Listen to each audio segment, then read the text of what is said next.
morning. Welcome. This is GHOne. This is our special coverage ahead of the announcement of the final list for the Black Stars ahead of the AFCON 2017. Remember that the AFCON this year is taking place in Gabon, and Ghana has gone 35 years now if you count this year, without being able to win the African Cup of Nations. They are hoping to change that from the 14th of January 2017 when the competition starts. So who are the men that the head coach of the national team, the Black Stars, AVRAM Grant, has decided will give Ghana the edge in terms of winning this competition? We'll find out in the next few minutes. But before then, we'll have some discussions looking ahead to the announcement and the other subplots and stories that have emerged in the build-up to that. Again, you're welcome. This is GHOne. And before I forget, Happy New Year to all our viewers across the country and internationally as well. With me to look ahead to the announcement, or the grand announcement, grand unveiling, I should say. To my immediate left, I have my colleague, Dennis Mekuri. Hi, Dennis. Hi. Looking very sharp. Good to see you in 2017. Yes. Happy New Year. And then actually, we're the first set to wish our viewers a Happy New Year. Yes. Because GH today couldn't come on air today, so yeah, we're the first set. So we get to open the year. And then exactly. we have Gary, with the Black Star squad. Yes, who is with multimedia and who's been around for quite a while. Hi, Gary. Hello. How did you spend your Christmas? Well, it was worky. Work. Yeah. It's like that. Like that song, right? Yes. It never stops. So in the next few minutes, as we mentioned, the press conference will start. We are coming to you live from the premises of the Ghana Football Association. Journalists are already packed into the conference room. We are waiting for the officials of the Ghana Football Association and the head coach of the Black Stars, AVRAM Grant, to give us the grand unveiling of the squad for the CAN 2017. But guys, let's start by looking at where this stands in terms of Ghana football. So AVRAM Grant came in pre-2015. And then he went straight and won the AFCON 2000. He almost won the AFCON 2015. Silver. He finished in the runners-up position. Fast forward 1 year on, the circumstances have changed completely, hasn't it? We are in peril of not qualifying for the World Cup. Expectations are certainly greater this year than when he last played in the AFCON, isn't it? Well, obviously the motivation has dipped. If you look at the circumstances, AVRAM has had issues with administration style of the sports ministry, how they pay coaches, support structures being absent most of the time because of funding challenges. The Ghana Football Association's, consistent disagreement with his style of leadership or coaching of the team. He believes that he needs to stay out of the country, monitor players, speak to the technical heads of the various clubs where he invites the players from, but the GFA more often than not would disagree. All these play into that particular narrative that he's a lazy coach. Like many have tried to tag him. You may have your view if you're watching us, but I think that this presents, like you said, an opportunity for him to prove Ghanaians wrong. He had his video analyst Michael Otri to thank in Equatorial Guinea when Ghana won silver. He guided him almost through all the knockout stages till we got to the final, because he knew very little about the team and very little about the terrain, African football. This time, I want to believe that he's become more mature. He's had more time to monitor these players. And that's the excuse he keeps giving Ghanaians. Now, that excuse will be tested at the AFCON. More so, we also would want to, in the next 24 minutes or so, see what kind of players he's included in his final squad. I believe he's going to name his 23-man squad, because Senegal has put out a 23-man squad. Other nations have Gabon. Yeah, Gabon and co. So there's no time to waste. But the caliber of players who will make the squad will have a telling effect on how far we get at the tournament. I'm saying this because I monitored about 2 of the training sessions last week. And a few of the comments, that I had around the training pitch was that, oh, these guys are bench warmers. They've set a standard, yes, but they are not ready yet to match up to that standard at a top stage like this. So it will be important to get some hungry players. I'm looking forward to seeing the likes of the Godsway Donyos, the Rafael Draminas. We'll drill down to the specific. On to Gary. There's undoubtedly more pressure this year than there was last year when he was an unknown quantity. Well, yes, and it's that unknown quantity. part of the argument that makes things a bit more tricky, because coaches were facing AVRAM Grant who had never coached anything in Africa, any team in Africa or around these parts. His thinking was strictly European. So you didn't know what you were going to face. You knew the kinds of players that were on the pitch before you, but what AVRAM would do with them, you didn't know. And I think that we should not discount that at all. The second thing he did at the time, which worked instantly on the team, was that mentally, the Black Stars needed anything to inspire them. I mean, you could have a 10, 15-year-old come and give them a motivational talk at the time, and it would have worked, because such were the depth to which the Black Stars had sunk post Brazil 2014 that they just needed a father figure. And I always say that it was much like Vicente Del Bosque did for Spain when they dominated everything. The skill was there, the talent was there. They just needed somebody to make them believe in themselves, to go that extra mile. And what we have needed since 2008, where we've made at least every quarter-final, has been that. We've spoken about the 5-game syndrome, where we seem to go first 3 matches in the group phase, get to the next stage, get to the whatever it is, and then it's there. We get to the semi-final or get into the final, as we've done in twice, 2010 and 2015, and then choke there. So it's mental, and that is what he was able to give the team. But this time, there's so much pressure, like you said, internally. This is not a do-well AFCON. This is a go-and-win-it AFCON. At all costs. Meaning that the quality he has at his disposal will mean much. There's so much work to be done. And I'm sure as we drill into the specifics, we'll look at the unique challenges that the country has placed upon him and the challenges he has placed upon himself. I just want to stay briefly much on the issue of then being unknown, now being known, because it's compounded by the fact that we are also going to play 2 countries who have come to know us more than most Egypt, in the last Uganda. 1 year, because we have already played them. Well, yes, and that's another tricky situation. I'm saying that because, well, let me first start off with the point you made about pressure. Pressure is heightening at this stage because he was given a target of go and do well in Equatorial Guinea. In Gabon, the FA says, please, go and win it. So there's a clear differentiation between 2015 and 2017. The expectation obviously is higher. Now, secondly, you need to also take note of the fact that if you present players who are not ready to match up to that standard, because for one or two reasons they've been bench warmers at their clubs. You don't talk about a player like AFCON, who has not seen too much game time as expected. AFCON is a player who would obviously have a good amount of playing time every season for Torino, but this time around, even when he was at Sampdoria, he was that active, but it's not been the case. So you have to take a tough decision, very, very, very tough decision. You will either choose between experience or match fitness.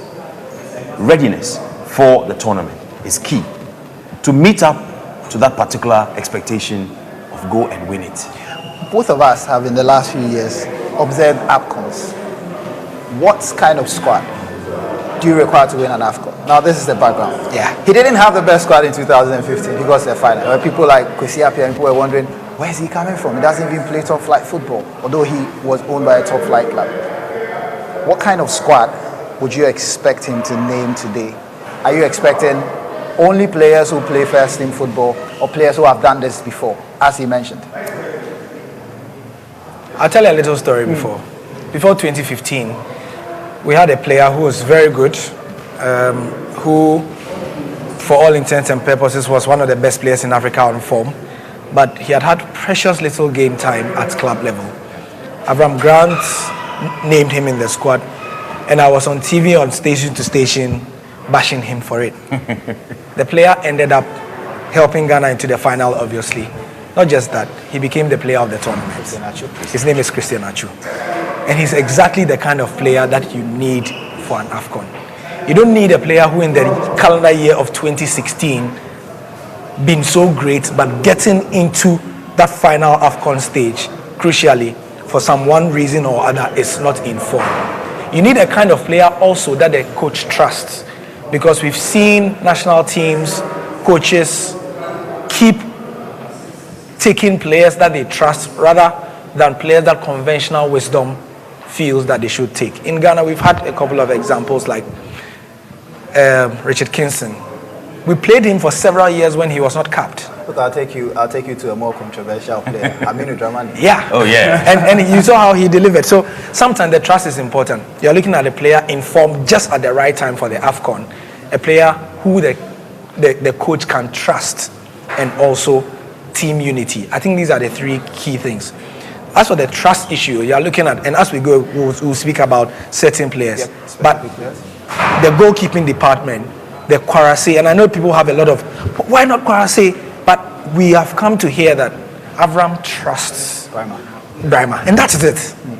There's nothing you can do. It's the Joe Hart, Claudio Bravo typical argument. Picking on the trust argument. Yes. There are those who have said, and it's been one of the criticism leveled against him, that he has over-trusted. And for those who have said that, they said he seems... Especially in the case of Razak Brahma. He seems to stick with a posse of players. Yes, and that's whether what has they perform earned well him, or not. and that's what has earned him that particular tag.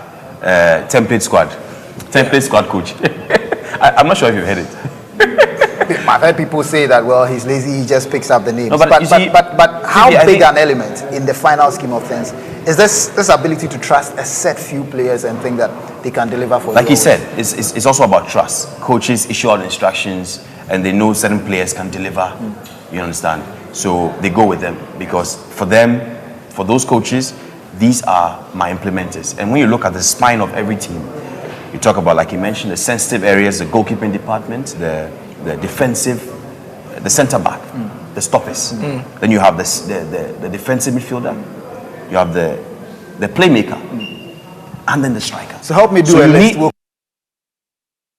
Let's do the trust list. We'll get to that. The trust list. You can start putting let's do the trust down. list, because then that gives us a skeleton.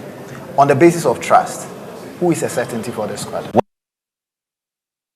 At that point, that if you have key players or experienced players who you can trust in those key positions, then you have more hungry players. At least you have a player who can organize the backline, okay, like a Jonathan Mensah, who's been around for a long time, as young as he is, has had many opportunities, and I think he's utilized and grown into that position well enough.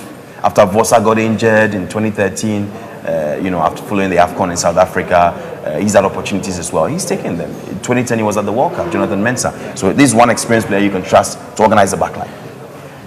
Like he said, I really want to do this trust list. So Jonathan Mensah goes into your trust list. Yes, and I'm doing that now. Like he said, the goalkeeping department, very sensitive, such that you need a tested goalkeeper who is rich in confidence. Now, there are two sorts of goalkeepers. Reactionary goalkeeper and an anticipatory goalkeeper. I was having a chat with one of my friends the other day, and one of the observations was that during Fergie's era, Alex Ferguson's era as Man United boss, he would never go in for a goalkeeper who was not good with the feet, was just good with the hands. Sure. And he always goes for a goalkeeper who reads the game. So you need that sort of goalkeeper to win tournaments. Unfortunately, and you see, made some bad mistakes. Well, at some points, obviously, he's human. He's human at some points. But you want to applaud him for picking Peter Schmeichel. Yeah. Yes. Edwin van der Sar. Yeah. Yes. The problem was in between. In between. Obviously. But you see, he's human. You have to test a few of these keepers to get the full potential out of them. Your criteria. He doesn't. Tested? No, I don't think so. So he's played all the games at Cordoba, okay, but I think we're short of options. If you ask me, Adam Kwarase, when did the season end in Norway? The season ends before Christmas. Yeah. Okay, so he's been rusty. Let's assume, because he hasn't had any serious game time to test his quality after some time. Unlike the MLS, which plays into a large part of the. We know Brahma will be number one because the coach. Well, I'm not Coach Avram Grant. I'm not going to assume that I know Brahma. But I think Lawrence Atizigi should be given a look in. Well, that brings up that will bring up another issue that we'll look at after the trust list, because the other issue that has emerged in the scheme of things is the extent to which Avram Grant is willing to test young blood,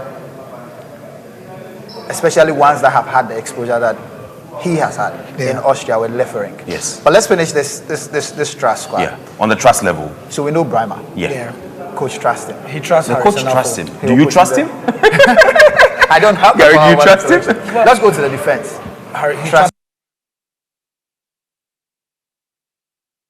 The last few games because he appears to be a bit complacent. I don't know if Gary agrees. Well, He will put Amate in this squad. obviously. Obviously. I mean, beyond the trust, there Yes. are other reasons. Will you put Baba in Which this other reasons? Baba. You care to share? Will you put Baba in this squad? I think so. No, I wouldn't. You don't think he trusts him enough? I think he does trust him, but I think that from if you monitor a couple of the training sessions and also the way Baba Rahman has played in the last couple of games, he is not a certainty as a starter. You know, so But will we put him in a 23 in man the squad? Trinity, I think he would. Yeah, he's exposed and he's developing the team enough to go, but not as a starter. So yeah, he'll put his name in there. Jonathan Mensah, he mentioned Jonathan Mensah. He does trust. Avram just does trust Jonathan Mensah, but I seriously doubt he will go.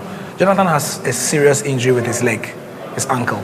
And from the indications I'm picking, he would not be in the team to go. Or else he will be in the team, but he'll be dropped in Dubai or something like that. People have compared his situation to Shili Alasu in 2008 Six. for the tournament when back then Claude Leroy decided to go with the 2008, option sorry. of keeping him Yeah. for the home AFCON, and it backfired. Yeah, spectacularly. Now you don't think the coach would take such a risk with a player he trusts? Well, you want to also cast your mind back to 2015. If Asamoah Gyan was able to make the AFCON half fit, then Jonathan Mensah can But that go. is Asamoah Gyan. And for a player who's badly injured, quote unquote, like Gary mentioned, he won't be able to last the entire duration of training. He'll complain of that niggling injury. It wasn't a niggling injury for me. I didn't see anything like that. So I'm not too sure if he'll be dropped. That's straight. I won't be surprised if he makes the squad. won't be Because surprised. Avram has showed me that a player who's injured and pick him to the AFCON. It will be a big call if he does. Yes, it will be a huge call also. Jonathan's reading of the game is not in doubt. Like you said, this will be his fourth AFCON Fourth because AFCON, yes. played in 2010, 2012, 2013, 2015. So fifth even. Yeah, fit. You know, yeah. He's played under every coach since Milovan. You know, so this will be his fifth. And to think that some of our players are going on fight is frightening at their ages. You know, Asamoah Gyan has played in 2006. He didn't go. Yeah. He didn't go in 2006, but he's been there Egypt. from 2008, 10. He's been in every AFCON there as well. So defense, Jonathan, Harrison Affle, Baba Rahman, Daniel Amati. John Boy? John Boy, yes. Yes. People don't seem to trust John Boy, but People seem to think that he is off peak, off color, and may not deserve to be in this to squad. be in the squad. But people have said that rather than have people like John Boy or Jonathan Mensah, we should give Atama a chance. Yes, which will be a Because great Talking about consistent the and issue of like trust, I think that we should also zoom in on the fact that Edwin Jima, of all players, happens to make the squad all the time. And I don't know exactly what he really brings to the table. When you review his performance last season and last two seasons in the South African Premier League, Premier Soccer League, I think he's been improved. An improved, player. But for national team, I don't think he's taking his chances very well. And for a player like that to keep getting call-ups, it's questionable. I think the answer to that is simple. Just to create some debate also that Edwin Jima, yes, I've heard a lot said about him, but the fact of the matter is that the guy is a utility player. So he's more or less named as a squad player. Thank you. He's the sort of player Except the goalkeeping position. You see, he's the sort of player you need as a wild card because he, more than anybody, can play in about 4 or 5 positions across the Defensive midfield, defense, even in and defense, midfield. he can play as a centre back. Yes. I've seen him play even at right back. Yeah. And then he can play in midfield proper as a destroyer. You understand? He thrives as a destroyer. And if you need somebody to start a game, especially when they But how effective has he been, even in friendly matches that he's had the opportunity that's to the point. play? But you see, and again, we are It's not talking about who you are, Sammy, but it's about what you can do. We are talking about. But then it's also To your be in the ability to team. deliver at the tournament. That's it. It's 3 weeks. Let's not forget. He went to Gabon, never had the opportunity. Sorry, Equatorial Guinea, never had the opportunity to play. Yes, Yeah. because of these same issues. Because in every position we seem to have specialists. Let's touch on one more player and then we'll move to midfield and striker. Yeah. And then, meanwhile, be putting together a 20-man squad because that's how we're going to before you jump off, I think Raphael Dramina should be included in that defense for the Black Stars. That defensive department. Yeah. He plays in midfield. Yeah. But he can also play in defensive midfield. He has the physique, the strength. You know, sometimes we actually count players into certain departments when they are actually weighing. Yes. The name I was actually going to throw in. Waris also a winger. Rashid Smaila. Yes. Rashid Smaila. Rashid is not a smooth defender for me. He's quite reckless. Yes. So I will not place my bet on Rashid. He's a player who could get you a card early in the game. The thing about some of these names that we've mentioned is that I'm one of those who firmly believes that defenses win championships. Win games, yes. In championships. Tournaments. Yes. And we almost did it. So you've got to be careful. You understand? So that's the point I want to make, that some of these names we mention and we say we want to drop. If we keep dropping them, we might have just about 4 defenders for the tournament. Okay. We'll go to the midfield. If you're joining us right now, this is GHOne TV. We are building up to the announcement of the Black Stars squad for the 2017 AFCON, which is taking place in Gabon. You would know from the history that since 1982, Ghana has not won the AFCON. We've come close on a number of occasions. In 1992, we lost an epic penalty shootout against La Côte d'Ivoire. In 2010, we got to a final and lost to Egypt in the final stages of the game. And last year, we came very close, but met our arch nemesis, the La Côte d'Ivoire, in penalty shootouts again, which we lost. So will 2017 be any difference? And will this be the tournament that determines whether AVRAM Grant stays on as Ghana coach or not? And we are looking at the mixes and possibly the players that he's going to name. Let's go to the midfield. The last 10 years of Ghana football has been one of those sources of pride to Ghana, because we've always seemed to have an abundance of talent in the midfield. Again, we'll start from trust and the people that he's always used. So under AVRAM Grant, Wakasu has not had to worry about his starting position. Even if he doesn't get playing time at club level. Yes. If Free Aqua gets a look in at this level. Yeah. In the final analysis, which players, because this is perhaps the most contentious area of the field in the selection, would you expect to see in the squad? Well, Ifri Aqua, for me, doesn't deserve to be there, like I mentioned earlier on. But it's not about who deserves to be there, you know, in this particular situation. It's about who the coach trusts to deliver, you know, on the instructions that will be issued out during games. So it makes it a bit tricky. But I will expect to see, you know, Andrea Yu in there, obviously a general. Yeah. You spoke about Ifri Aqua. I won't be surprised if he gets his name in there. Wakasu, obvious, yes. You know, these are the key players who have also delivered whenever they get an opportunity to play for the Black Stars. Wakasu has surprised many. You know, he's actually risen up to the challenge whenever he's been given that opportunity, even though he's appeared a bit rusty at club level, hasn't had the opportunity. Whenever he comes down, remember what he did when we played against Rwanda in faraway Kigali. That is a Wakasu for you, a typical Wakasu. And that's the kind of player you need for a tournament like this. Yeah, for me, these are some of the players that I'll be looking forward to seeing in the squad, based on trust. But if you want to talk about a clear case of performance, then I'll advise for caution. The coach should go with a blend of experience, key players, and players who are hungry to prove a point. Because this is a tournament where Sofiane Feghouli is not going to make it because of one or two reasons. Some players are not also coming to the party. Yunus Benhalda, he's injured. He's injured. Yeah. So obvious faces or some key players for other nations. To put things in perspective, let's look at how different this midfield might be from the last one. So in 2015, we had Rabiu, we had Emmanuel Ajimambedu. Rabiu's gone. Ifri Aqua, Solomon Asante, Christian Achu, Mubarak Wakwasu, Andrea Ayew, Frankie Champong, David Akam. Right. So the two, Rabiu, Solomon Asante, their fortunes have differed since then. Solomon Asante at the time was in great form for Mazembe, his club side, and he was seen as an option on the wings to give us some width. To stretch teams as well. He was used sparingly, you know, in the tournament as well. However, Rabiu Al Hassan clearly has had issues with injury and then fitting in at his club. That's why it's not happening. Now, for these two names who are not there, from what I'm getting, and this is not just purely based on the trust issue, but from the training and the sources and what I'm hearing, nothing changes. Meaning that Andre Ayew, Frank Achampong, Christian Achu, Ajimabedu, Wakaso, Efri Akwa will be in this squad. The only difference then will be, in your case, you named Rabiu and...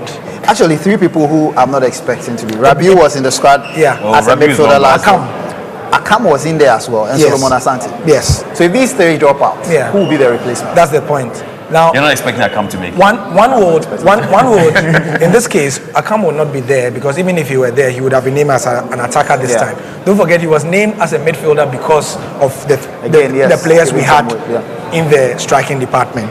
So there's a chap called Ebenezer Ofori who has impressed this year in midfield and in training as well. There's increasingly a lot of chatter around those close to the team that he's going to make the squad. So we have 1 Ebenezer Ofori, 2 Efri Akwa, and I have to say that Avram Grant, I am told, does not want to take him himself, but based on other considerations, because Efri Akwa has not had the kind of season, and form-wise, it's not. He's dipped. Yeah, a bit. Wakaso, Ajimabedu, Christian Achu, Achampong. So 1, 2, 3, 4, 5, 6, 7, and this is the 7, as opposed to the 8 you named. So that's what I have for midfield. In the striking department looks like we'll have a bit more. We'll come to the striking department. So in the final analysis in midfield, well, what do you have? You've not said anything. You haven't said anything. No, you have your sources informing you. Because I don't expect anything to change in terms of the core midfield spine. Sure. And the people to start. Just tweaking. And what I would expect him to do is to find somebody who brings in speed, but who is younger. I want to agree with you when you mention Frankie Champong. Yeah. But I have a problem with such players, Frankie Champong, and maybe to some extent Abdul Majid Waris, who's also a winger, but will be named, if he should be named, will be named under attackers. These players, and David Akam offers speed. Yes, he does. Very fast player in the MLS. So I don't think that he should be dropped. Except he's defensively. One defensively, and because the recovery I don't think will be important.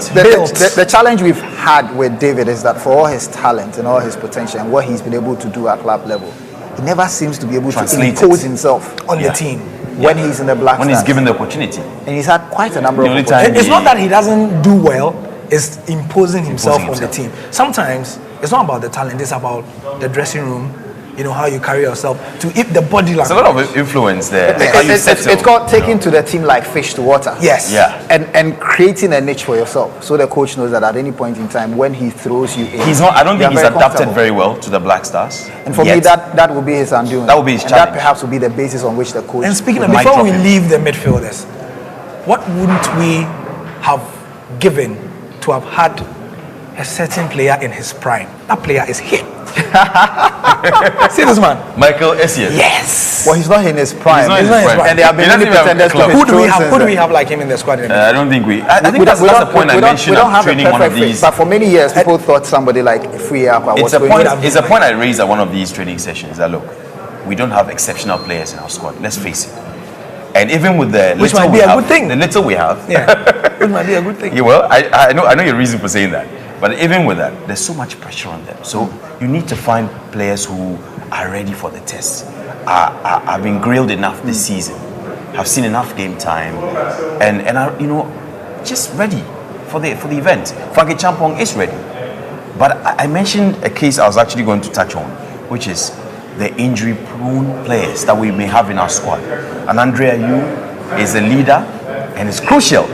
The 2 leaders are all injury-prone as we speak. Asamoah and Andre Ayew. When I look at the Ghana squad, sometimes I like Frankie to choose Champong. not to look at Andre, for instance, as a midfielder because of what he brings to our attack. And we've seen he's a winger. He's an attacking midfielder. We've seen him being deployed in attack several times. In fact, in the Premier League, they call him a forward. Precisely. Yes, he's a forward, actually. And it's the reason he was bought. He wasn't bought to add to West Ham's midfield, but as an attacker. And with that, let's just look at the attack.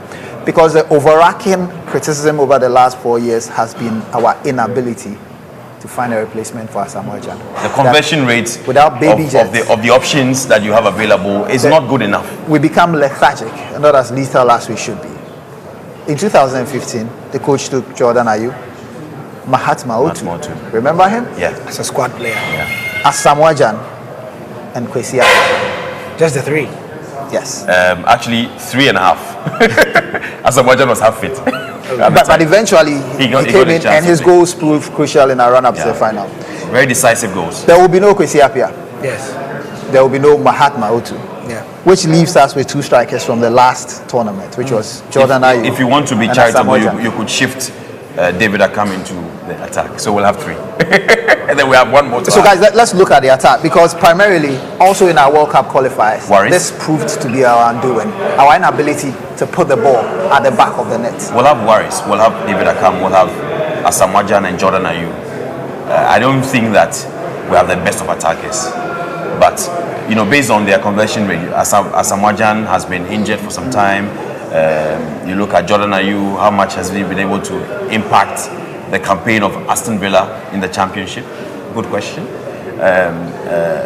Waris, injury prone, hasn't had the same season, you know, as you know him at Lorraine for.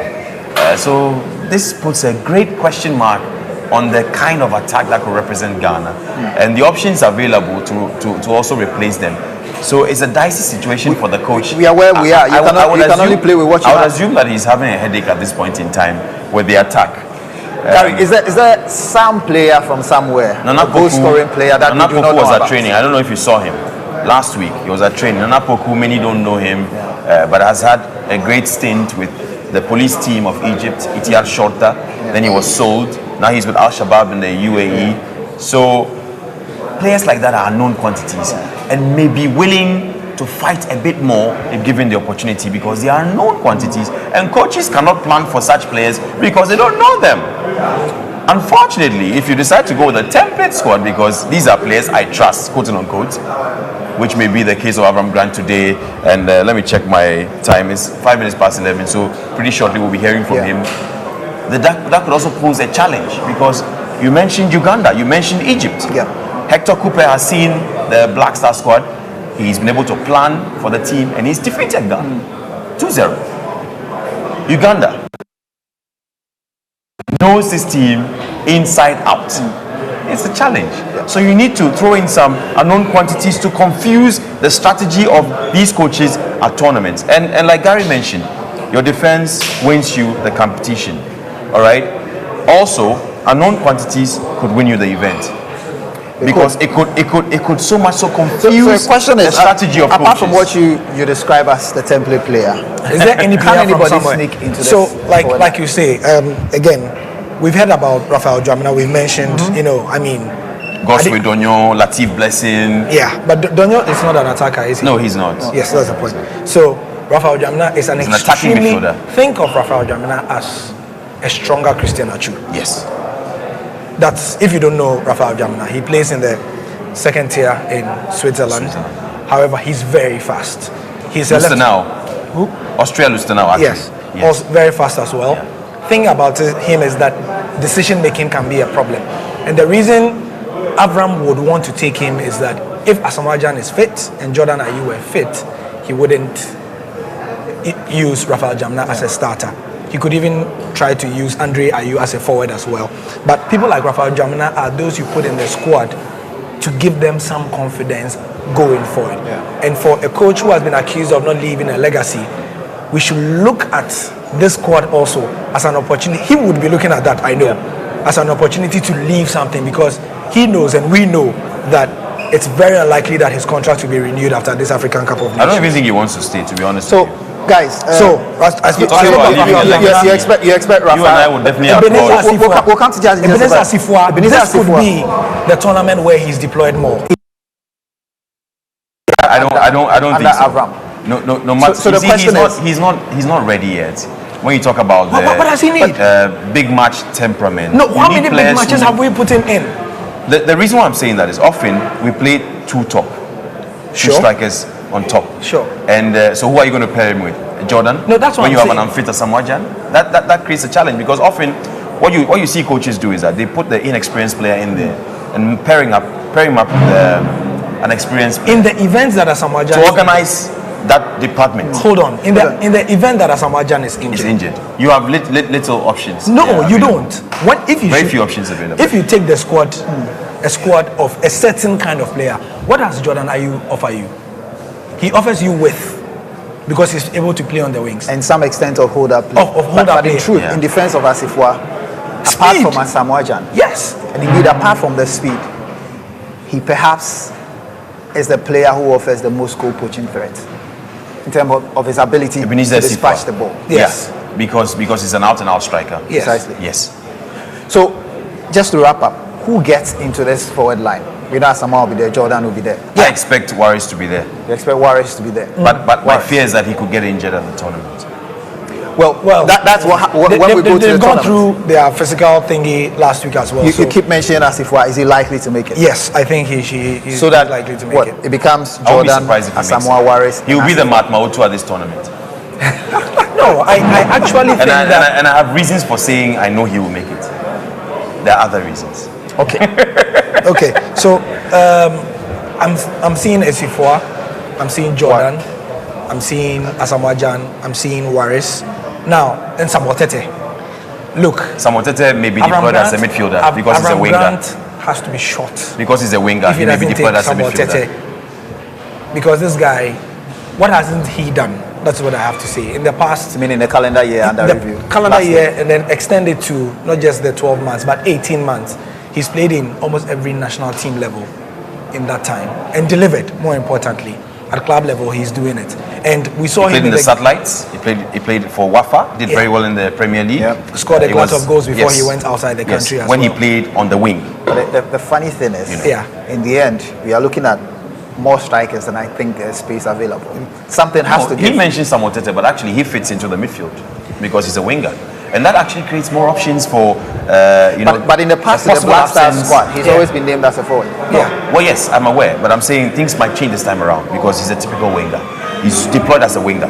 We all know that. But based on our analysis, if he's named as a midfielder, something has to give. More importantly, it doesn't really matter where he's named because he'll be used as a winger. My point is that that particular decision to choose a Samuel Tete creates more options for the possible absence of an Andre Ayew who could sustain an injury. Remember we talked about the injury-prone players in this team, and Andre Ayew, Majid Wise. I don't think. Okay. But I don't think we have nothing to fear with injury with Andre for now. We have nothing to fear if we have good options, equally good options. Well, and that is what a Samuel Tete will give you. That's what a Christian Achu will give you. Christian could play on the left and on the right. He's done that. When he went to Spain, the first game he got injured when he scored. I remember he was playing on the right. But Christian is not a French player. He's not a French player. Christian is like a start. Yes, so you need options who are equally good, and that's what I'm touching. Okay, guys, 23-man squad. Here we go. Not confirmed.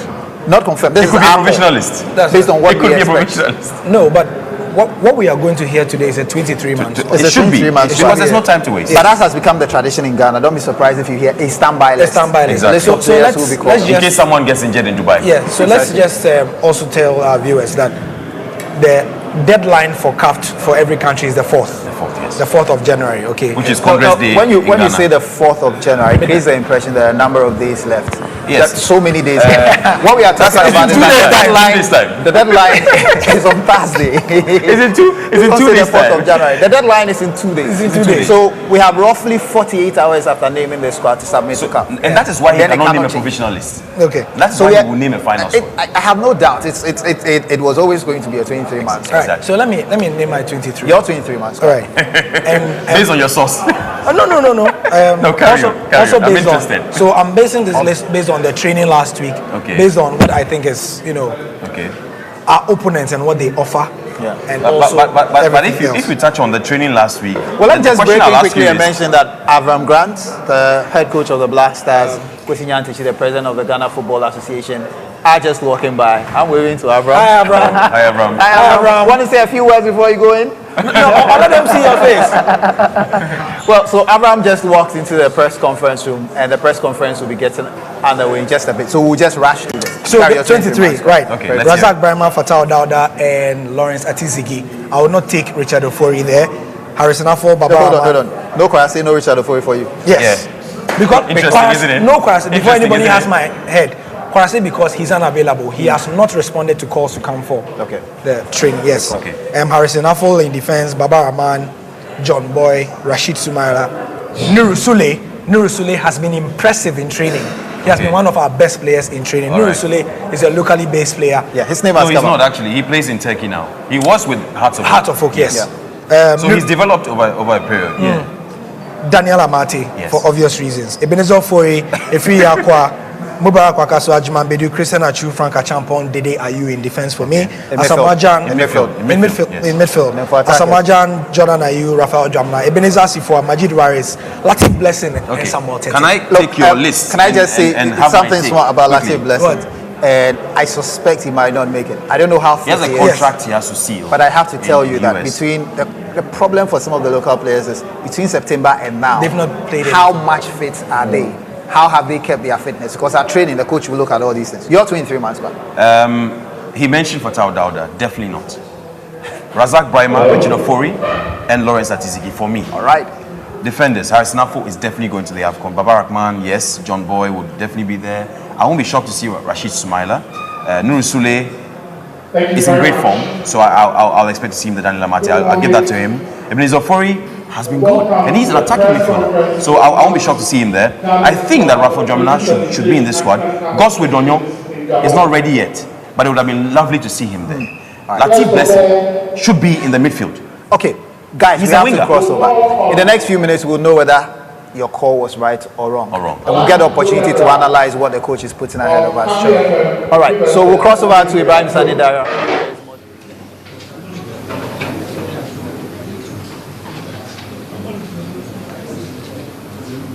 Thank you. Let's pray. Bismillahirrahmanirrahim. Alhamdulillahi Rabbil Alameen. Ar-Rahmanir-Rahim. Maliki Yawmiddin. إياك نعبد وإياك نستعين اهدنا الصراط المستقيم صراط الذين أنعمت عليهم غير المغضوب عليهم ولا الضالين آمين. Thank you very much, Joe. Thank you very much, Joe. First of all, let me introduce to you everybody on the high table today. From my far right is a member of the executive committee, Mr. Nanabe Edson. Next to him is Wilfred Osekweku, popularly known as Palmer. On my immediate left is the coach of the Black Stars, Mr. AVRAM Grant. Next to Mr. Grant is the president of the Ghana Football Association, Mr. Kwesi Nyantechi. Next to the president is his vice and the chairman of the Black Stars Management Committee, Mr. George Efriye. Also a member of the Black Stars Management Committee next to George is Mr. Jones Abu Alasan. And Alasan Abu. Okay. And then lastly, the General Secretary, Acting General Secretary of the Ghana Football Association, Mr. Isaac Adu. Now, our business here today is for us to name the squad and then give you the opportunity to ask you the questions. The coach has elected that I should name his players for you, and immediately after that, it will be live on the Ghana Football Association's website, the GhanaFA.org. Take it again, Ghana. So straight on, we expect this program to last for about 1 hour, and immediately after that, we'll leave the place.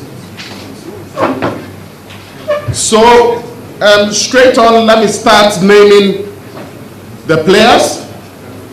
Coach AVRAM Grant has decided to call 26 players for the campaign in Al Ain in the United Arab Emirates. The goalkeepers are Razak Brahima from Cordoba in Spain, Adam Kwarase Rosenborg in Norway, and Richard Ofori, Wa All Stars. The defenders are Harrison Afful, Columbus Crew in the United States, Andy Yadom, Barnsley, England, Baba Abdul Rahman, Schalke, Germany. Frank Echampo, Anderlecht, Belgium. John Boy, Sivasspor, Turkey. Jonathan Mensah, Anzi in Russia. Daniel Amate, Leicester City, England. Edwin Jima, Orlando Pirates, South Africa. The midfielders are Emmanuel Ajimambedu, Udinese. Efrie Aqua, Torino in Italy. Thomas Partey, Atletico Madrid in Spain. Mubarak Wakaso, Panathinaikos, Greece. Ebenezer Ofori, AIK Stockholm in Sweden. Christian Atsu, Newcastle United in England. Samuel Tete, Leiferen, Austria. Joseph Lawe Atama, Basikeshe, Turkey. Andre Ayew, West Ham, England. The strikers are Asamoah Gyan, Al Ahly, the United Arab Emirates. Jordan Ayew, Aston Villa, England. Abdul Majid Waris, Lorient in France. Ebenezer Asifwa, Sion in Switzerland. Bernard Tekpete, Schalke, Germany. And Raphael Dramina, Austria Lustenau, Austria. Thank you very much, and you can now field your questions.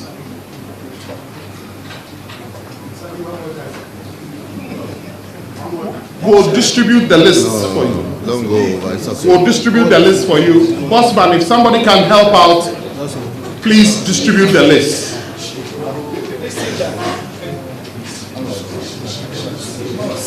Go to this site. And also, the list is live on GhanaFA.org. So you can check it on your mobile phones and start making your comments. Yes. Let these people talk. Questions, please. Bossman. Bossman, if you can please. It's okay. Okay. But first of all, before we take your comments also, the president, No, Tamimu. it's okay. Let them ask the question. Okay. It's hot here. Let's hurry up. Tamimu, If please. there's a question I have to comment, I'll comment. Okay. Thank you very much. My name is Nicholas Samba from GBC TV. Yes. Coach, thanks for giving us the list now. But my first question is, why did it take so long to give us the squad? Then again, how easy was it for you to have named this 26-man squad? It was really not easy. There was a player that there was not much difference between him to the player that's not in the squad. But at the end of the day, I need to take decisions. So I took the decision of the player that I think can help us to win. But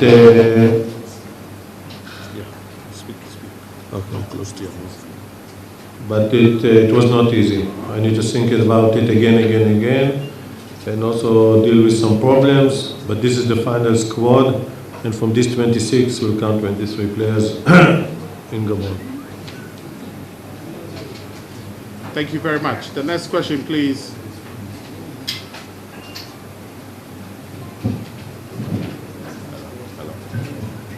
My name is Eli Kondo. From the list that I have here, I see Frank Echampo's name added to the defenders. Is it going to be used as a defender at the tournament, or you have decided to probably just mistakenly add him there? Frank Echampo. Do you hear me like this? Yeah. Yeah, to go into the microphones. Okay, there is in this squad there is some player that can play many positions. Frank is one of them. In his club, he play most of the time as a left back. He's playing also as a winger. So he's not the only one. There is some players that can play more than one position, which is good for me and good for the team. So are you going to probably use him as a wing back, or? I will use him. I can use him and other players that can play more than one position. And what is the best for the team? He can play two positions. Yes, Mike. Coach, I'm just wondering, at what point would you decide on the final 23 for the tournament. Would you leave it as late as possible, or you be earlier to make 1-2? We have a training camp,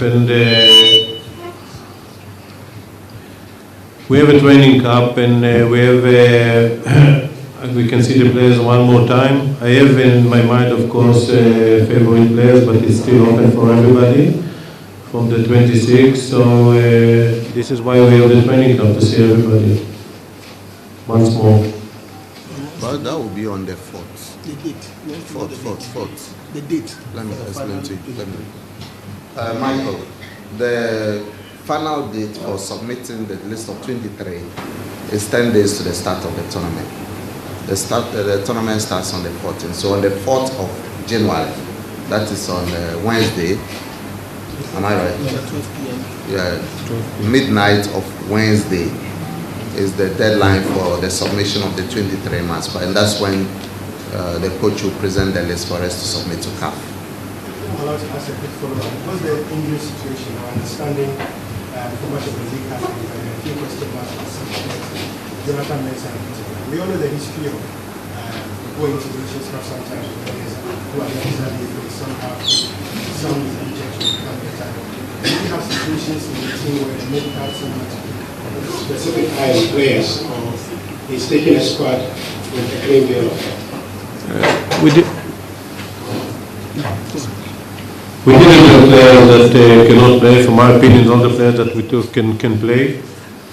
Of course, it was a few question marks, but about the players that you mentioned, they did all the trainings. And even if we name the squad, we need to know that until 24 hours before the game, we can change players that injure if we see that they cannot make it. All the players that will come to Gabon would be 100% fit to play. Yes. Thank you so much. My question goes to the management committee of the BLACKSTARS.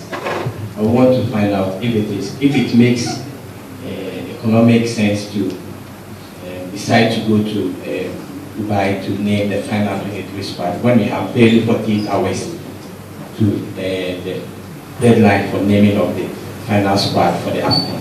Or we are looking to pay some fines to CAF, which is in the CAF regulation, when if you don't meet the 10-day deadline, also to the coach, you spend close to 40 days scouting.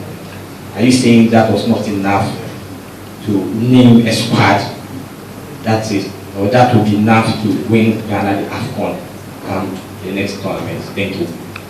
I will answer this, then you can answer. First, the preparation that we are doing is the same preparation like we did the last. We took 26 players to the preparation in Spain. So we are doing the same, but we take a big squad just in case something will happen. We need to be ready, not to let players to fly in the last moment. This is the reason that we are taking 26. And as I said before, we did the same exactly before last African.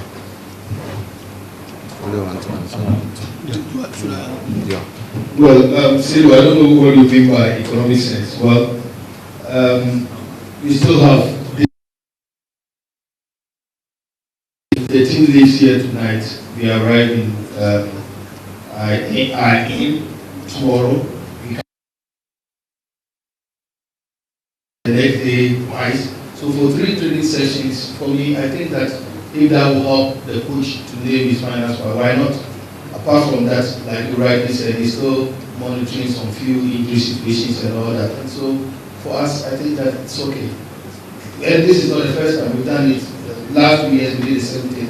Unfortunately, this year, if you look at the CAF AFCON calendar, it was pushed forward a bit, and so we have to make do with what is happening now.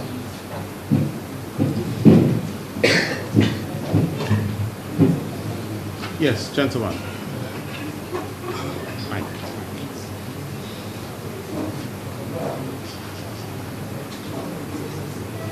My name is Tasuti. I would like to ask Coach, barring any unforeseen circumstances, are you certain that this squad will bring home the trophy come 5th February? But are you certain that the squad can win I think this squad is a squad for winning games. We have a good squad, a combination between players with experience with players without experience, combination between defense to offense. We have also players that can play many positions. We have a good squad. If everybody will be fit, which I'm sure they will be fit, we have a good squad to winning games in Africa. Yes. Okay. Coach, psychologically, we played Egypt and then we lost away in the World Cup. We are going to face them again. This squad that you have, are you telling Ghanaians that psychologically they are firmed up to tackle Uganda first, then Mali, and then also go ahead, then lock horns with Egypt? Psychology is very important, not just in football, by the way, also in life. And it's very important to be positive and be strong when you're not doing well, because when you're doing well, everything is more easy. If I may say, I started on work in Ghana 2 days ago, 1 month and 1 or 2 days before.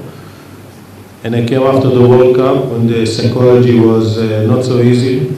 The team was in a very big problems of psychology. And even that, we lost the first game in Africa. And we show good recovery. This game, not just this, until Egypt, we didn't lose any official game. And if I must say one word about Egypt, it was really strange game. It was absolutely the best team and dominate, and our goalkeeper didn't touch the ball. But football is a game of results. I hope we will play the same, we dominate the game, because if it will happen again, it will not be easy because Egypt is a good side, we can win. Also, we had not the good results about Uganda. You know what's happened before, which I can say that now everything is okay. I tried to solve all the problems before, and I feel good about the preparation. And it's strange that they are in the same group, but it's also an opportunity for us to show again that we are strong by the mental side. Yes.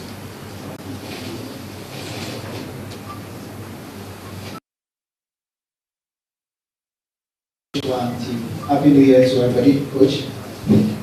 I have two very simple questions last. The first one has to do with the squad. When you named your squad, the first squad in 2015 tournament, you gave certain players their first real exposure. So Primer got his first Nation Scout, there was Amate Baba, played in that, and there was Kwesi Appiah. Now this 28-man squad has a mixture of the usual players, and some 26-man squad has the usual, has a few of the new players, and mostly the usual players. One pattern we've seen over the last year or so is that when you're under pressure, you revert to a certain core group of persons. This will be your final squad as a Black Stars coach. How keen are you to give some of these players who you haven't played before the chance to play, as opposed to the usual players you've used in the last 1 year? That's the first question. The second question is, in the last few weeks, you've had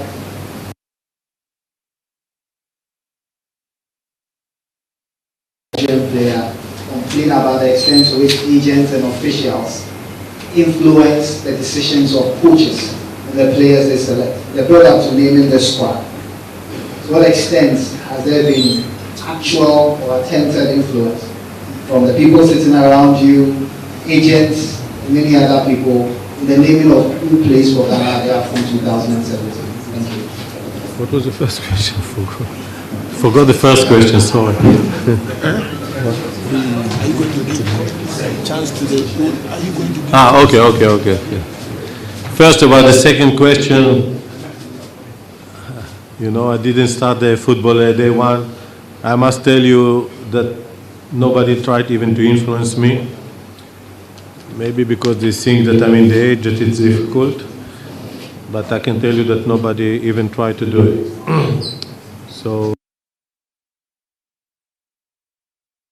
and the coach need to decide about this. I also consult for my staff, but the final decision is mine.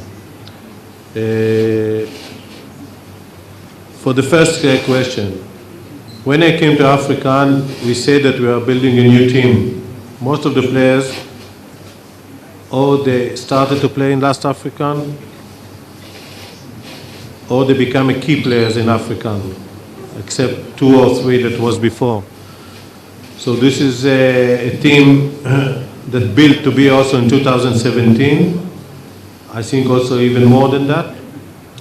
And the regular player that you called, they proved themselves, and if they prove themselves, they deserve to be in the squad. By the way, all the team that won titles, if you check, even the World Cup, hello, I cannot speak like this. Speak. Give me this. Even if you see the World Cup, Germany, Spain before, they had a squad that ran a lot of time. To change is not good unless there is a star or someone that is better what we have. In this squad also, even that we have players that are new players, and they are here to play. If they prove themselves, they are here to play, like was with Daniel Amarty, Kwasi Appiah, and other players. And I hope they will prove themselves like the players in 2015 proved themselves. I believe in them, and I believe in the squad. It's good that the squad is stable, and players that didn't prove themselves, they are not in the squad now. It's not the same that we started, but I'm proud that more than 50% or even more, they are here with us. And they are very, very hungry because we was very, very close last time to be closer. Well, Coach, Happy New Year. My name is Dennis Lepuri. I work for GHOne TV. We're still looking for the face. I'm right faces in this 26-man provisional list. We're talking about Tekate, Ebenezer Fori, and Yadom, and the like, about 5 of them. We heard from the coach of Uganda, Sredovic, also heard from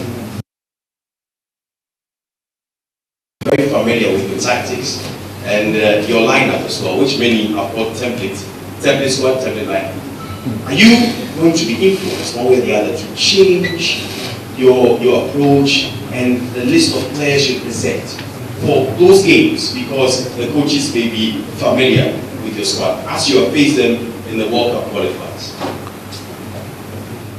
First, Egypt stole the game from us, so they can say whatever they want. But I can tell you that before the game, we knew everything about them. Everybody around the midfield, we know how they play, and we block them very well. Even they won the game. So today everybody knows about everything.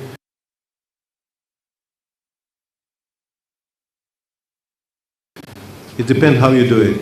We are not playing the same game. We are not attacking, let's say, the same. We have variation to play from the side, to play from other places. Until the game with Uganda, it went very well. Also against Uganda, we created chances. But I must tell you, I never speak after the game that I knew the team. Even, I'm with you, we won games against Algeria, against others. I never say, well, we knew the team. Of course we know the team. They know about us, we know everything. Believe me, we know everything about the Egypt before, everything. From the goalkeeper and the others. Sometimes it's going, sometimes it's not going. But we're working on different variations all the time. We continue to do that. All right, Coach, my name is Enoch Kofi Adadifo from KFM TV. My question is, would the Black Stars be engaged in a friendly throughout the tournament? Yes, we will have 2 games in Abu Dhabi. We will have, yes, 2 games. Abu Dhabi and... No, not against Abu Dhabi. Just Abu Dhabi, 2 friendlies. 2 friendly. Yet to be announced. Coach, my name is Jacob Na. I work with GBC Radio and ETV Sports Plus.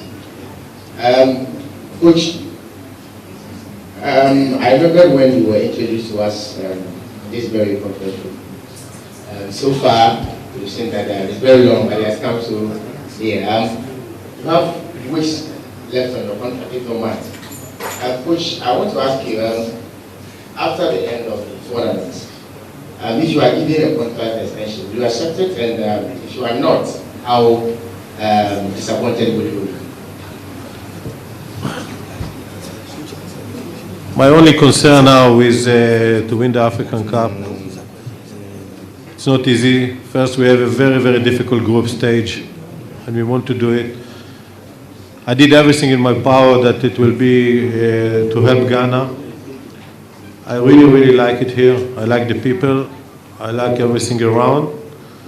I think some targets we achieved, some targets that I put myself still didn't achieve. But I'm very happy. The people are nice. The people around from the GFA try to help as much as they can. And when I was not happy, I told you in a press conference before Rwanda was what I was not happy before the game. But normally, first I want to thank all of you and to thank the people around about the support. It was, I know that sometimes you are not agree with all my decisions, but it's okay, I'm used to it. It's not only in Ghana, you know. But in Ghana, it's very easy. It's only 26 million coaches. In other countries, it's 80s. But I like, everybody's very passionate about football. And I think the potential is here. It's a big potential. And I know that the GFA started to do some moves for education and others to, and pitches to improve. But if in this occasion I can say after 2 years that to thank everybody in the country and to thank you about the hospitality, I try to do my best, and I will try to do my best now in African. And after this, we will speak. Which? Yeah. No, please. Can we have everybody get an opportunity? This goes to the management of the BLACKSTARS. You know, the historical adulation that greeted the BLACKSTARS years back paved way work for one of these days, following events of 2014 because of money issues. I just want to ask whether you have settled on the bonus structure for the BLACKSTARS before you go to the AFCON. Right, honestly, we've not settled on it, and I'm sure you followed some events of the past administration and the minister and the way he has handled the BLACKSTAR winning bonus issues. At one point, the management committee was taken out completely. It was a direct negotiation between the players and the minister. And so, with a new administration coming in after 7th of January, it will be difficult at this point, but we've agreed in principle to have a meeting and to make sure that we resolve all money issues before the tournament starts. Yeah, just a quick follow-up. So, the former minister gave you problems.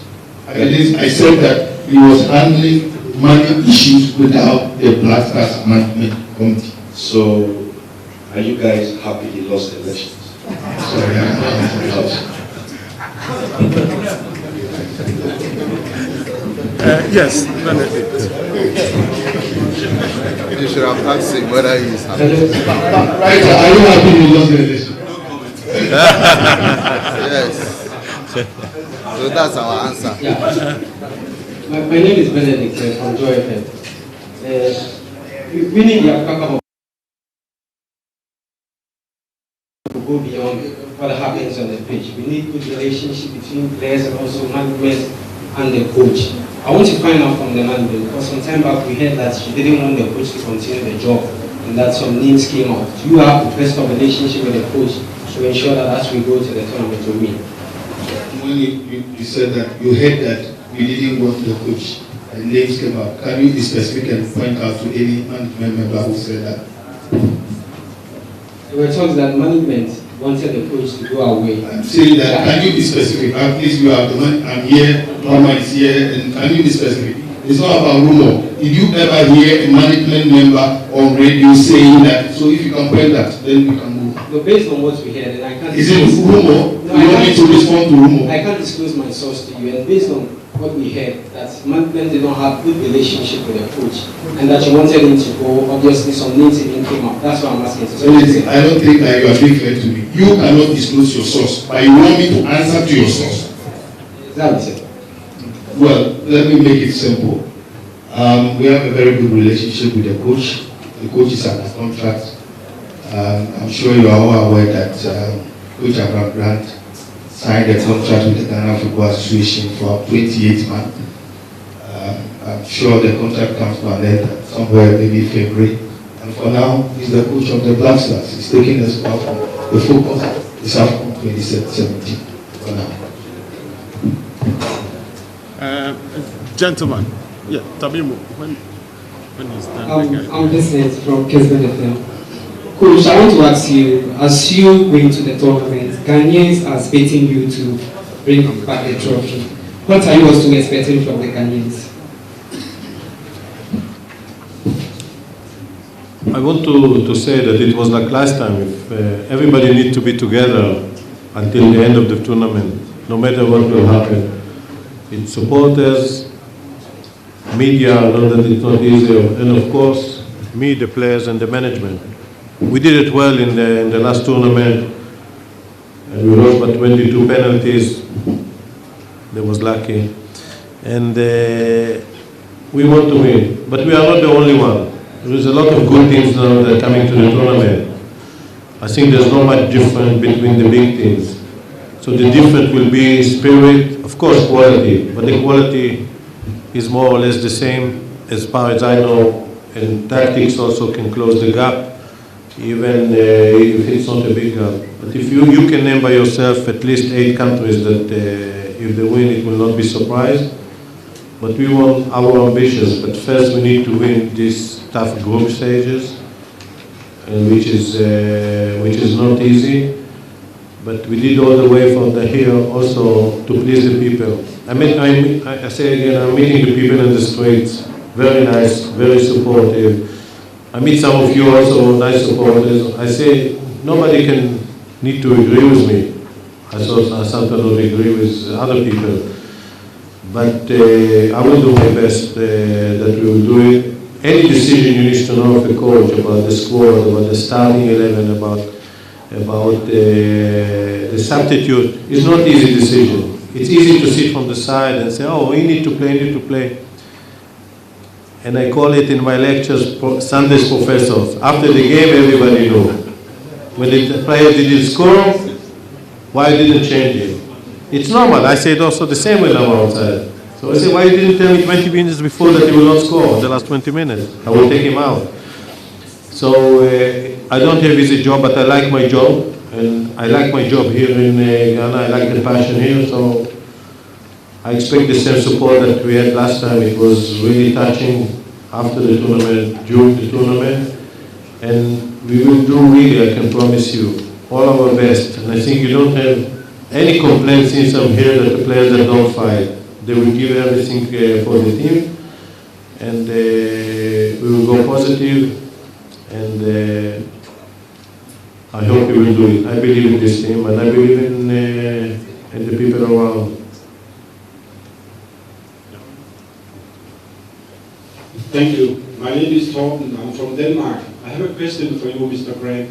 Who tells you about Ghana footballers in Denmark? Who informed you about them? I have a lot of information about players from all over. It's it's not easy job to be coach in Ghana because most of the players are playing around. It's more easy to sit like I was last 10 days in hotel, go to the trainings and go back, sit with friends and eating the jello fries, which I like very much. This is the most easy part, but to fly every 2 days, every 3 days to places, if I may say, especially in November and October when it's very cold, it's not so easy, but I had information, not enough, because I must say I didn't know that so many Ghanaian players around the world, and always I have more and more information. And a few teams that I came to see one player, they said to me, oh, the other is also Ghanaian. So Ghanaian produced a lot of players for our side, which you can be proud of this. And then all of them started in this league. In this league also they will see the next football players that will be in Europe. So I have my information about, not just about Denmark, about Turkey, about United States, everywhere. This is my job. But it's still not enough because there is a lot of players around. And you must know about these things, it's not so easy, because in the old days when, if I may say, players was the top of their team, there was or captain or key players. Even when I was in Chelsea, one of the three best players of mine was Michael Essien, so it was more easy. Yeah. My name is Eli Kondo once again. I have two questions, one for management, one for the coach. Management, I want to find out when or a specific date you agreed on to play the 2 friendly matches when you get to the UAE outline. And the second question for the Grants, the build-up to AFCON, the last 6 games have not been impressive. You failed to make a win in all competition in the 6 games you played. Does that put any pressure on you as a coach heading for AFCON, probably to redeem the image when you get there?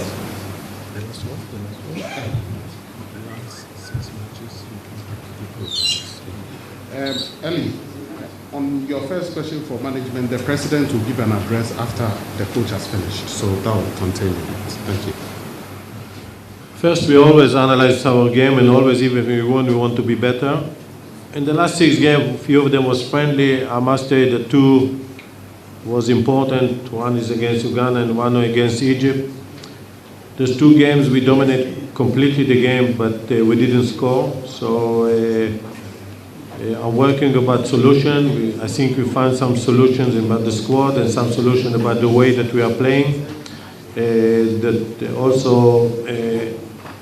First, we use the chances more, like we didn't use against Uganda, and second, create more chances.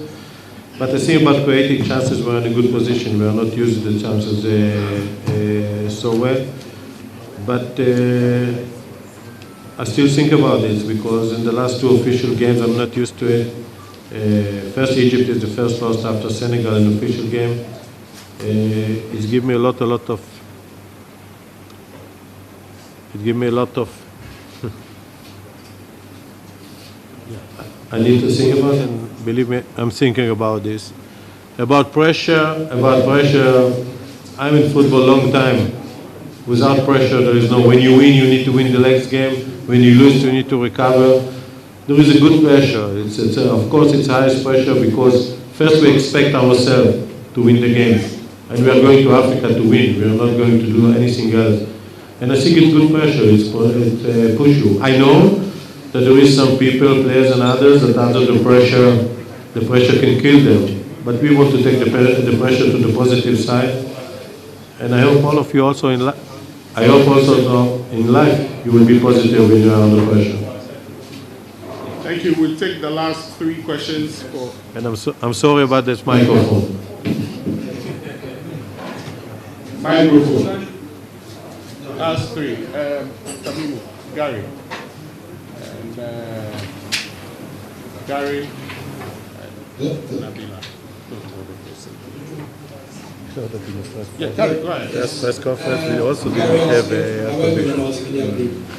couple of questions. First, to management. We've heard about the squad that's been named, but on the side of the officials, could you give us more information about who is going, specifically because in the last couple of days we heard from various media and so on that Samade has been added to the team. I don't know if President will address that, whether it's true or not. Samade. So that we can play it on accessible news. It is so true. It never came up. It's never been discussed. Thank you. Yes, that's out of the way. Secondly, on the scouting information, who would AVRAM Grants be using? In the past, we have utilized certain people as scouts. Also during the qualifiers, we know that he made a request for some of the games for certain scouts to go out, but because of money issues, we couldn't have some of the scouts. And yes, finally, AVRAM Grant himself what would you consider a failure at this tournament for the Black Stars? At what level would you consider that you would have failed with this team? Thank you. Yeah, Gary, I think that, yes, for every major competition, every major tournament, there's a beef up to the Black Star technical team. But unfortunately, we've not confirmed Coach Ade as technical, in addition to the technical team. But there are other aspects of the technical team that is going to beef up. For example, the Mazes, normally for major tournaments, we add extra Mazes, physiotherapy and all of that. With scouts, we don't give the identities of our scouts. I don't think that we can do that. So yes, definitely there are scouts and they started working already, but I'm sorry, I cannot disclose that identity.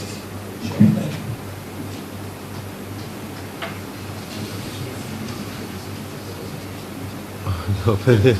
No, you can open it. You can open it. Okay, it's open. It's open. Hello? Push. Up. Right. Hello? But you can admit, if you remember my press conference was not air conditioned at all. Now we have two, so it's better. But the microphone in the press conference, the first was better. Okay, about the scout, without mentioning names, the two scouts until now did very good job, I must say, very good job. We know everything about the other team, they give us the right information. I'm happy from this. Of course, I was not happy, as I told you, and I told you on the press conference before one that there were a few things that I was not happy, but it was connecting to the past. Now we are trying to do everything that there is.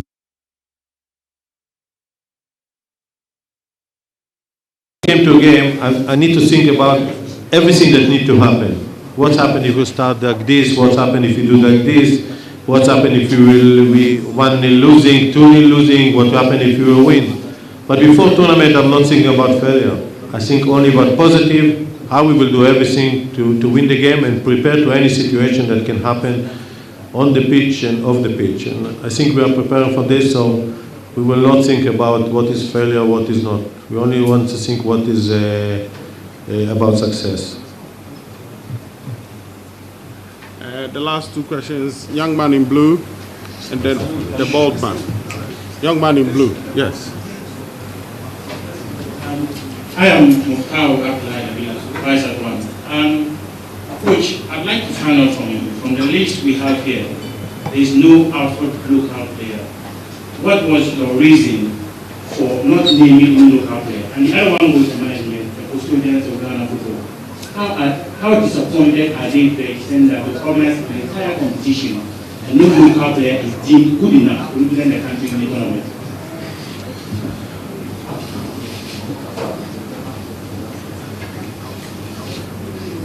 First, I don't divide the team to local players or not. We decided that everybody is Ghana, if it's in Antarctica or if it's in Spain or everywhere. So we are not dividing them. And I saw all the teams in Ghana. And few of the teams I saw a few times, more than I saw other players abroad. And no doubt that there is a future players. There's no doubt. The future players is here. Latif was very, very good as a talent, but for the moment, I don't divide the team. And I was not even, to tell you the truth, I was not happy that Sani mentioned the clubs. I don't care for which club they came. They are football players, Ghanaian, all of them are Ghanaian. I say to you, there is 3 criterions that I invite the players. One is quality, second, desire to play for the Black Stars, for the Ghana people, and third, mentality and personality. This is the criterions. I don't divide them. Maybe we need to decide in the future that there will be 5 players from the local league, 6 players from Europe, and 2 from the United States. But all of them Ghanaian, you need to be proud of all of them. All of them. And you need to be also proud about the league. I know that a lot of players will prove themselves in the end. Yeah. Yeah, it's okay. It's okay. You have said it. Okay. It's working. It's working. Hello? Yeah, it's working. It's working. Okay, so as I said, before me, all of them Ghanaian and Nelson. Also, we need to think that the league didn't play in the last 2 months, so it was also difficult. Yes, we take the final question from. Oh, okay, yeah. Okay, let me answer. Well, what the coach said, we share the same opinion with him. A national team is not a district assembly. Neither is it a parliament where people are chosen on the basis of electoral areas or constituencies. It's based on merit. And every Ghanaian is subject to the same constituency. So wherever you play, whether in Iceland or Afghanistan, and once you're a Ghanaian, that is the only eligibility criteria you have to meet to be selected to the national team. And nowhere, I don't know any country in which the selection of players to the national team is based on these criteria that you want to propound. At one time in this country, at one time in this country, all the Black Stars players came from Asante Kotoko, and they were the best players at the time. At another time, the best players came from Accra Hasoko, and they were the best players at the time. As recent as 2001, the Hasoko team represented Ghana in the World Cup qualifying match against Nigeria here at the Accra Sports Stadium. And so when we descend into the arena of where the person is domiciled, it makes the argument irrelevant. It is whether one, the person is Ghanaian, and two, whether he's competent. That's all. Tekpete, a few months ago, he was in a UNISA Academy, a first division team. He's in the Black Stars squad. He's there on merit. Just recently, he had the opportunity to go to Germany and found himself into the first team of Shaka Wofo. Tomorrow, it could be a Wild Stars player. It could be an Idubiasi player, and so forth and so on. So it does not really matter whether. I am not disappointed once the people are Ghanaian, and we have a responsibility to all Ghanaians. Tomorrow, Latif Blessing, who emerged the best player of the Ghana Premier League, may be in the Black Stars. He's on his way to the United States to sign a contract. So I think, and as AVRAM said, we can agree that in every national team squad, we should have 5 national locally based players there. But the irony is that when you do such a constituency or electoral area representation, what will happen there? If the best players in the local league are all goalkeepers and rifle backs, and you send them there, what impact will they make if the goalkeepers and rifle backs are better players from abroad? That is what we should be looking at. Thank you. Yeah, final question. Tamimu, please give the mic to Kingsley. My name is Kingsley from EID Network. Coach, my question goes to you. Did you at any time considering giving opportunity to Kevin Prince for this?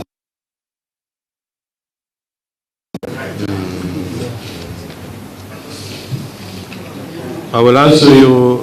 Like, do you hear me? Yeah. Okay.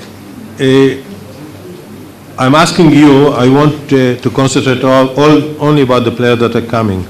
It was. I needed to deal with few issues. It was very difficult also to select the players. It will be difficult also to name the 23, which means also that, by the way, from the player that I saw here, Ghana has a bright future, even with the player that was not here, and I'm sure they will be here in the future, in the near future. So I was concentrate only about the players that are here. Otherwise, I will need to answer about many issues and players that are not here. And they are still good players, and I like them. And I think it was the final question. Huh? Yeah, I think that's it. So I think if it's a final question, let's concentrate about the players that are here.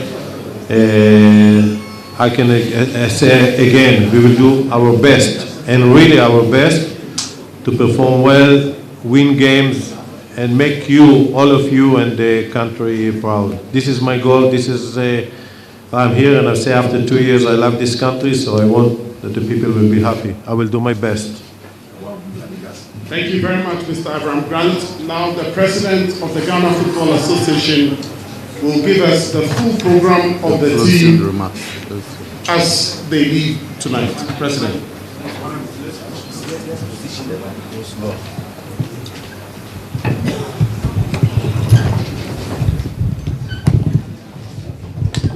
Mine is more like closing remarks. And I will begin by thanking all of you for attending this press briefing, which has been held on a public holiday. Under normal circumstances, you should be with your families, relaxing and preparing to start the week tomorrow. However, we've dragged you out of the comfort of your homes to come and listen to us. So we want to express our gratitude to you for showing up, and also the questions and the contributions you have made will all go a long way to enrich the Black Stars team as we prepare for the AFCON. As you are no doubt aware, the team departs Accra today to align in the United Arab Emirates, and will be there up to the 13th. The team will stay in Align up to the 13th of this month, and then depart to Gabon on the same 13th, and arrive in Gabon on the same 13th. Under the CAF rules, we're supposed to arrive at the venue of the competition 4 days before our first game. Our first game will be on the 17th, and then we play the second game on 21st and so forth, and 25th, and then so forth and so on. Now, during the team stay in Align, the team will play 2 friendly matches. We will confirm to you the dates tentatively fixed for 7th and 10th, but they will be reconfirmed, and the opponents as well. The essence is to give AVRAM more opportunity to enhance and sharpen the skills of the team.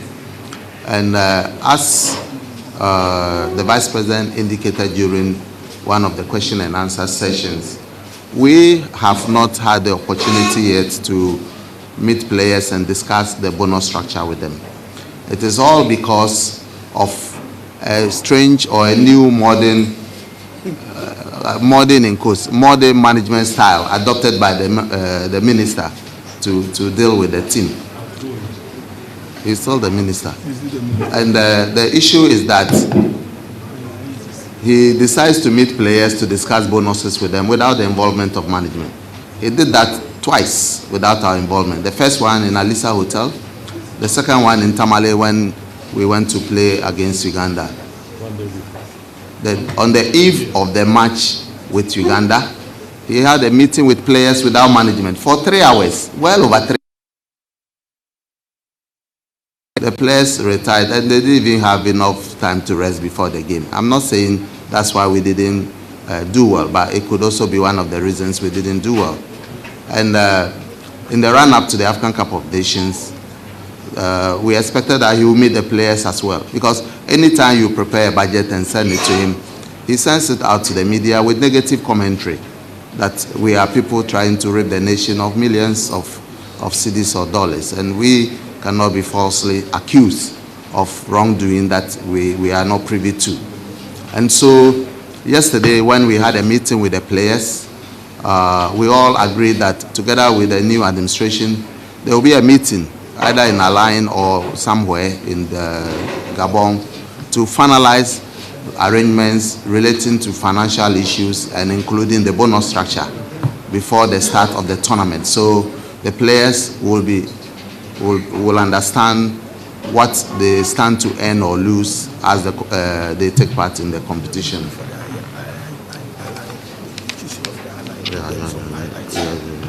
And I also need to explain to you that we have a very cordial relationship with the coach and members of the technical team. The issues about threat of dismissal or disengagement with the coach, to the best of my knowledge, are rumors. It is not any decision of any organ of the FA or the management of the FA as a body. We've never discussed the contract or any decision to disengage the coach. At no point in time did we. So personally, I was surprised when journalists started asking those questions. But maybe you had your sources, and I can confirm to you that they are bogus sources because they are not legitimate or genuine or any reliable sources that you can count on. And if anybody even within the FA told you that it could as well be described as his own opinion, that's not the opinion of the FA. We've not taken any such decision. So I want to assure Mr. Abraham Grant that we are solidly behind you, and we want you to go and win gold at the African Cup of Nations. So rest assured, and never think that anybody wants to sack you before the African Cup of Nations. The other thing I need to also point out is that there were issues in the media that the Black Stars team was not going to camp in Align. To choose a team camp base, there are certain factors that will usually be considered. Climate is one, and the climatic conditions in Align in January are about 25 degrees. Temperature is about 25 degrees Celsius during the day, and it can go down to about 15 in the night. In places like Equatorial Guinea, during January, will be 21 degrees. And then in Gabon, during January, will be between 28 and 31 degrees. So in terms of climatic considerations, Align is better than places like Equatorial Guinea and what have you. Now, we also need to choose a place with excellent training and sporting facilities and hotel facilities. The hotel facilities and training facilities in Align are exceptional, and so it's the best place to go. The other thing you need to look at the availability of opponents. There are many opponents available. There are about 3 or 4 African teams, including Uganda, Morocco, and Cote d'Ivoire, who are also camping in Align and its immediate environs. And so it will be easy to organize friendly matches with them. And we also need to look at the cost of hotels. The cost of hotels in places like Gabon and Equatorial Guinea are higher than the cost of hotels in the United Arab Emirates. The only advantage that a location in Africa may have over the UAE is the flight costs, because it will cost you more traveling time and cost to travel from here to Dubai and to Gabon. But when you look at all the factors in their totality, all in all, the preponderance weighs in favor of going to the United Arab Emirates than to go to an African location such as Equatorial Guinea or even Gabon. So we've weighed the considerations carefully, and we are reasonably certain that it's better for the team to go to the United Arab Emirates. It's better there than any other location. And this is not the first time we've even been there. In 2013, we went there, and we had a very good preparation. And so it's important to engage us before some conclusions are made out there in the media. And I think that we are in a very good position now. The players are very happy. We had a meeting with them. They are also committed. Everyone is looking forward to a very successful African Cup of Nations. And we think this is a good opportunity for us to win the trophy. Though we are in a very tough group, we stand a chance of winning the trophy. At this time, what we need is the support of the entirety of the citizenry. We need the support of the totality of Ghanaians. Pray for the team. Those who can make it to Gabon, come there and show your support to the team. Those who cannot make it to Gabon and are here, you have to offer your moral, spiritual, and whatever support you have to offer the team. Do that. And we are quite optimistic that with God on our side, we'll win the African Cup of Nations this year. So thank you once again, and may God bless all of us. Thank you very much. Thank you very much. Mr. Nkondo, can you please give us a closing prayer? I've seen his name on the WhatsApp. Shall we please be standing as we pray?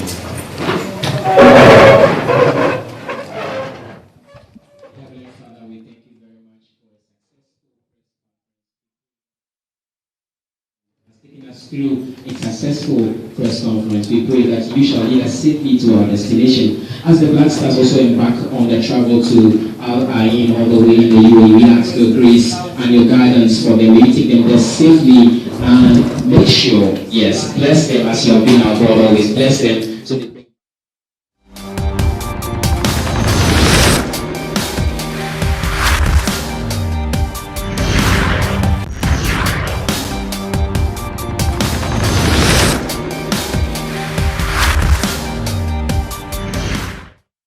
Behind me, you can see the head coach of the Black Stars, AVRAM Grant, who's just announced a squad which will be trimmed down in 2 days' time to just 23, because 2 days' time, which is the 4th of January, is the deadline for submission of the final list of all squads for AFCON 2017. There have been a few surprises. Also here today, there have been responses to the issue of why there's just one local player in the squad.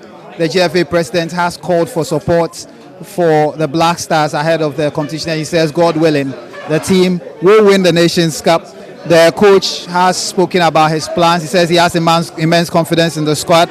The GFA have also said that they have appointed scouts to scout on behalf of the Black Stars, although they won't indicate who specifically the scouters are. So we'll be back with more reactions after the break, but just hold on and let's see if we can get a few more words from officials of the Ghana Football Association after this announcement, because following this announcement, the real talking points will begin as people analyze the squad to see who is in and who is not in the squad. Coach, congratulations to you. Yeah. Coach, shall I say a few words to us? Congratulations, the squad has now officially been named. Your coach has immense confidence in the squad. Ghanaians would love to hear from you 14 days before the commencement of the tournament. How optimistic should they be? Yeah, we thank Ghanaians in the first place. We thank everybody, including those who couldn't make it here. Yeah, this time around, I think we are quite sure and very much aware of the desire of the nation. And that is what we are going to also work towards. And I think with the prayers of Ghanaians, as we usually do when we have tournaments, we need their prayers, and all we also have to do as technical men is to go there and just put up our maximum best to make sure that what we are yearning for will come to pass. A few people are disappointed that there's just Richard Ofori, the goalkeeper, as a local player in this provisional squad. Sorry? Some people are disappointed that there's only just one local player in this provisional squad. How do you respond to that? Oh, for that one, we have to. He's in charge and he knows what is best for Ghana, and I don't think it's the time for us to try and argue this and that. We should be focused. That's the most important thing. We think that everybody that made it to this part is a Ghanaian. And so, but I quite agree with you that local content is not bad. Especially because you are in charge of the local players and the local national team. It doesn't matter. It doesn't matter. I mean, whatever the manager decides and suggests that is good for the team, we all support it. If it's not good, we will not support it. But we don't have to take local players whilst we know that maybe there are better Ghanaian players elsewhere. Everybody is a Ghanaian, whether local or foreign. So we shouldn't be like, at all costs, we have to send this number of local players or that number of local players. Everybody is a Ghanaian. Once you are a Ghanaian, you qualify to play in the national team. So sometimes we don't look at this is a local player, so we have to consider him. When that happens, that means you'll be doing something like let's help, let's consider, let's help. No, this is the Black Stars, and we have to make sure that the right things are done.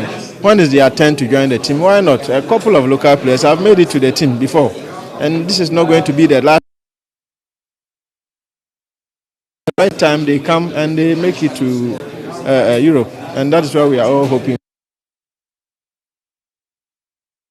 I wish you all the best, Coach. Thank you very much. So the team will fly out tonight to Dubai, where they'll be training for the next 14 days. Ghana's first match is on the 17th of July. At this stage, we'll go for a quick break. When we return, we'll sit around the table and do a post-mortem on Ghana's 26-man provisional squad for the AFCON 2016. In our build-up towards the AFCON 2017, which of course will also be comprehensively covered on GHOne TV. We'll see you shortly.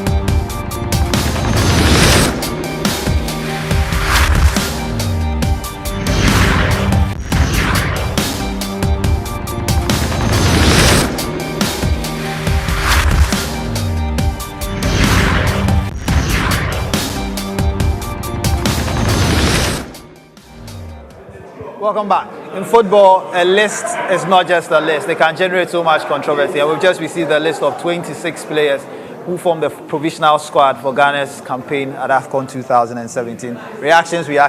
I've been joined by Michael Otieje with you. Hi, Michael. Hi, how are you? Very well, thank you. I was standing with you at the back. You guys are sharply dressed. So do you want me to take it up? That's fine. I was standing with you at the back as they reeled off the list of players. So initial reaction to this list? Well, I kind of thought it was to be expected. I knew I had a fair idea of a lot of the players who were going to go. I was mighty surprised, but pleasantly, by the inclusion of Adam Korasi. I think he's a top quality goalkeeper who deserves to go. And that in a tournament like this, you need experience. I also thought that experience is a running theme throughout the squad. Which is why Grant will go, for instance, with Jonathan Mensah, even if people have question marks over his fitness, rather than trust a Nuru Sule or a Rashid Sumaila. And this is a conversation we were having, myself, Dennis, and the other guys before the squad was announced. I also noticed a certain, almost the midfield picks itself. But there's some great inclusions. I've seen Atama play a few times. I saw him play with the under-20s. I've seen him in Turkey. I think he's a great player. Isaac Ofori seems to get a lot of good games for AIK Stockholm. The defenders pick themselves. The problem is, though, that this seemed to be a highly academic exercise. And I was just asking one of the Black Stars management members, how much do you place premium on this observation period in Dubai when you know that after naming the squad today, the players fly out tonight, train tomorrow, maybe another day on 4th. Coach has midnight, 4th. But it seems, Michael, we did get some clues. He talks about knowing his squad. Exactly. But just observing a few things. Exactly. And also monitoring injury situations. Yeah. And I think that's what I'm saying. One of those injury situations could be Jonathan Mensah. I think it's also critical that he speaks about how the rules governing the tournament allows you to make a change 24 hours to the tournament based on an injury situation. But I think Grant clearly wants to take tried and tested players. And in this squad, you've got a great deal of them. If Mensah goes, he's playing in his 5th Nations Cup. Razak Brahma will be keeping his 2nd Nations Cup. He's bound to start. Korasi played in 2012. He's been around in 2013. He didn't go to 2015, but he will be going to his 3rd tournament. He was at the World Cup. Exactly. So he's been at 1 World Cup already. Harrison Affo, huge experience. Since 2008. Andy Adam is the only specialist right back in there. I think is the reason why he will go. Baba Rahman will start games. If he doesn't start, that will be a point for conversation. The Frank Achampong one in defense is interesting, and I think that question was spot on. Almost as if there are too many people in midfield, so he needs to pack it. But I think it's a good squad. I like the inclusion as well of Raphael Jamina and Ebenezer Esifua. Esifua will hustle you. He will force you into errors. I think Jamina looks like a big, strong guy. And in football, for a striker, numbers don't lie. 20 goals in 18 games at any level is good. In the Austrian 2nd division, I think is good enough. And I said this morning that I think one of the reasons he will get in ahead of a Latif Blessing was, 1, the Ghana League had been off for too long, and 2, he trumps Latif Blessing in terms of physical presence and an ability to bring something different from the usual Christian Achu, Majid Waris, Esifua, all smallish guys. But this guy is well built and everything. So I think there's a good balance of experience and of hungry players in the side. I think crucially the final 23 will reveal a lot more. Who is not in there that you expected to see in there? I would have expected Jeffrey Schlupp to go in. I really would have expected. I think it's a quality replacement to come on. Again, one of those players who offers something different. He's got a good burst of pace. He's got a good final delivery on him. But I understand it's an issue of commitment. When players like that come often and don't play, they begin to wonder why they should come.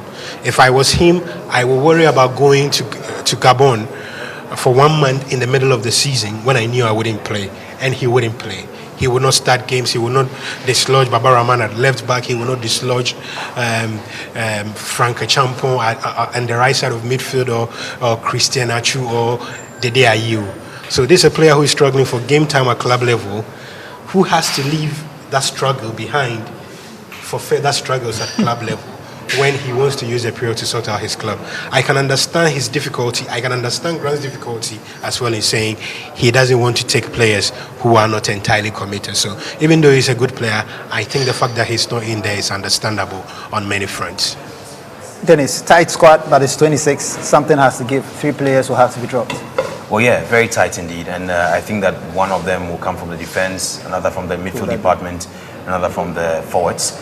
You want to look at the disappointments, obviously, that the Ghana Premier League had the best player in the person of Latif Blessing. Whether he appears daunting or not is another question altogether. But Lionel Messi doesn't appear daunting, does he? He's only strong in the feet. If you've tackled him before, I've spoken to Derek Boateng, who was playing in the Spanish league, so I have a fair idea of what players who are diminutive can offer on a day. Strength. Latif has got that. He's able to walk his way through. We watch the Ghana Premier League. Some of the tall, lanky and very well-built players were all beaten by Latif Blessing at the Darsuman Karindorf Park. So that is not an issue for me. But he's not going. But yes, of course. But who else will be dropped out of the squad? Well, before I come to that point, I want to make my point that Latif being dropped obviously confirms the fact that, or the point that many have made about him not being match fit. He hasn't had pre-season training with Liberty Professionals, which is an issue of concern. It's not just when the league ended here in Ghana, but has he been training with the team? Because there are several levels of pre-season training that prepares a player for a tournament or a league season, because you go through all those processes before you peak as a team, and he has missed all that because he's hungry to go abroad. So I'm not surprised, because look, there are question marks already on social media. The best player in Ghana is not in our squad for the Nations Cup, and that's a serious issue. But the best goalkeeper in Ghana is? The best goalkeeper in the person of Adam Kwasi. No, Richard Ofori. In the local league, he's here. But 3 goalkeepers, nobody's getting dropped. And I told you about Fatau Dauda. He's definitely not going to the AFCON. Defenders. I think that Andy Adam is an expert in the right back, like Michael mentioned, but he could be the man who will be dropped this time around. 1 down, 2 to go. Of course. Midfield. I would pick out an Ebenezer Ofori because Atama Lawe has had a great season in Turkey.